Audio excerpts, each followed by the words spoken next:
السلام عليكم. النهاردة إن شاء الله هنعمل وصفتين سهلين جدا وكمان اقتصاديين. الوصفتين هيكونوا وصفتين من البحرية. الوصفة الأولى وهي هتكون الكبيبة، أما وصفتنا التانية هتكون طاجن السيفود بالكريمة. الوصفتين تحفة جدا. يلا نسمي الله ونبدأ الطريقة. أول حاجة هجيب ووك وهحط قطعة زبدة ومعلقة زيت، معايا كاليماري متقطع حلقات وكمان مغسول بالدقيق كويس جدا، والملح. هنزله على الزبدة والزيت، هشوحه شوية حوالي 10 دقايق وهسيبه ينزل المية اللي فيه وتنشف علشان يستوى. وبعد كده هنزل بالجمبري الكميات اللي تحبيها. أنا عندي هنا حوالي الكاليماري حوالي نص كيلو، هو والجمبري يعني الاتنين على بعض نص كيلو. هنزل عليهم ببصلة متقطعة مكعبات صغيرة، حجم البصلة صغيرة جدا، و3 فصوص توم مفرومين. هنزل بالبهارات بتاعتي، فلفل اسود وكزبرة، بابريكا وبهار سمك، من كل حاجة نص معلقة، ونص معلقة من الكمون. هنجيب بقى المكونات دي على جنب كده شوية، وهنحط معلقة ونص من الدقيق. هنشوحهم بقى في الصوص ده كده بالمادة الدهنية علشان الدقيق يستوى. وبعد كده هروح مقلبة كل المكونات على بعض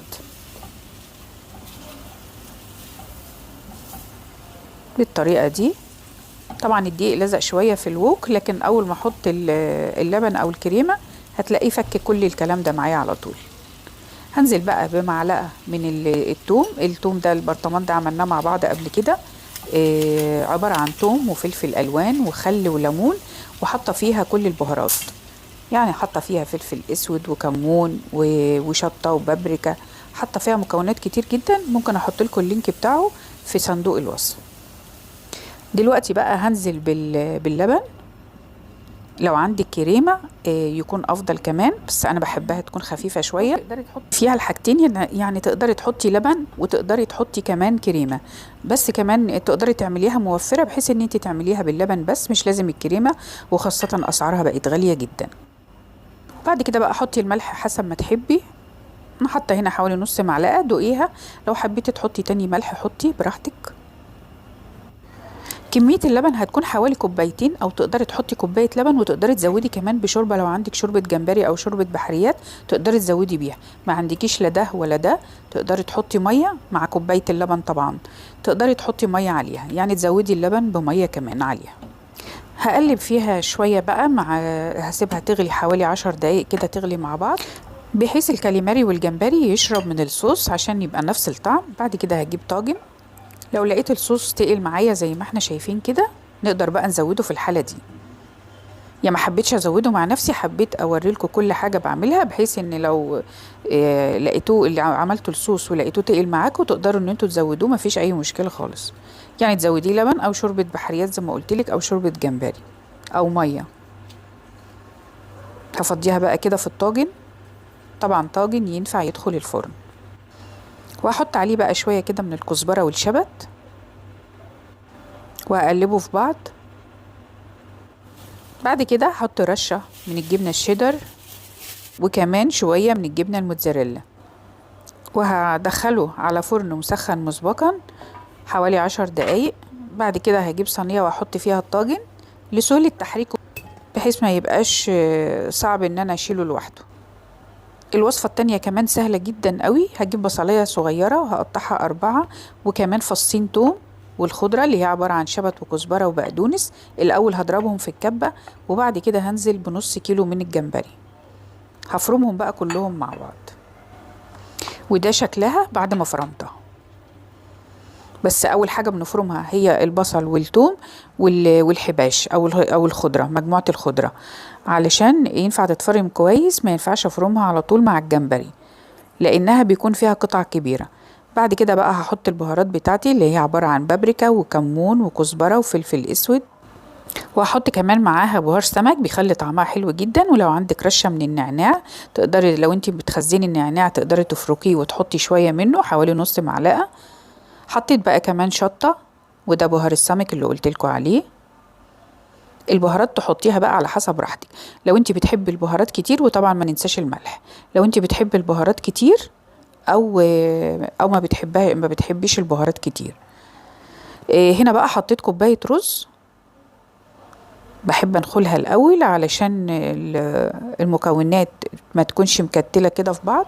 الرز اللي حطيته ده رز مطحون جاهز، ده بيبقى موجود في السوبر ماركت، بيكون في اكياس زي اكياس الدقيق. بتقولي له عايزة رز مطحون او دقيق رز او اسمه دقيق رز. هخلط بقى كل المكونات دي كده مع بعض، هعجنها كده كويس كتير مع بعض قوي لغاية ما بقت معايا بالشكل ده. هبل ايدي بقى بالزيت، بعدين هبدأ اعملها كده زي اقراص الطعمية بالشكل اللي احنا شايفينه ده. وصفة سهلة جدا وما بتاخدش اي وقت خالص، وخاصة ان انت ما بتعمليش الرز بيكون جاهز، فده كمان بيسهل عليكي قوي الوصفة انك تعمليها على طول وبسرعة. شايفين؟ ولا تشكيلها ولا عمايلها اخدت وقت مننا خالص. ودي بقى الكمية كلها كده اللي انا عملتها. هنعملها بقى ازاي؟ هجيب ووك واحط فيه معلقتين 3 زيت.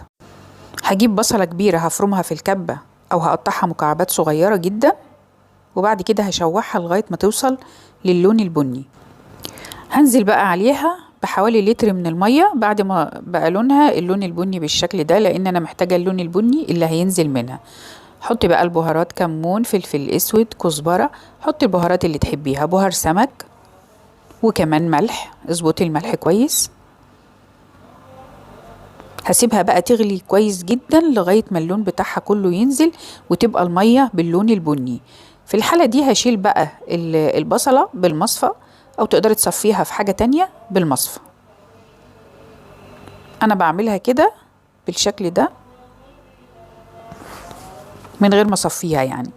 بعد ما غلت خلاص بقى هحط الكبيبة بالشكل ده، وهي زي ما هي نية كده هحطها من غير ما احمرها ولا اي حاجة، يعني احنا شكلناها وحطيناها على طول في قلب المية.